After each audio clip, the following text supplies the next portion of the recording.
Let's head to the Dominican Republic, where Jamaica's under-20 Reggae Girlz created history at the CONCACAF Under-20 Women's Championship on Wednesday afternoon on their way to topping Group C at the tournament with a 3-1 win over Canada. Karen Madden reports.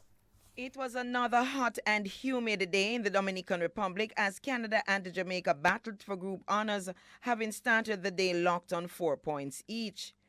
The deadlock was broken in minute 20 when Captain Jody Brown scored her 4th goal of the tournament to give the Jamaicans a deserved lead. A ding-dong battle ensued, broken only by the hydration break with 30 minutes on the clock.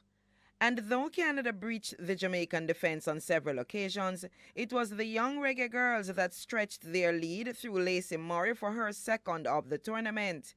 9 minutes later, a brilliant build-up reaped dividends as Marley Frey recorded her 4th goal of the championship and Jamaica's 3rd on the day. And as both teams lost energy in hot conditions, a mix-up in Jamaica's defense allowed the Canadians to pull one back in stoppage time through Tanya Boychuk.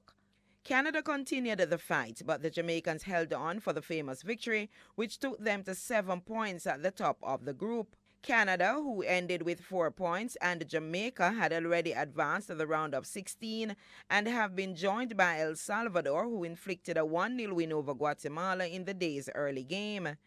It was the first time a Jamaican team was beating a Canadian team in women's football at any level. The Jamaicans will face Bermuda in the round of 16 of the tournament on Saturday. Karen Madden, TVJ Sports.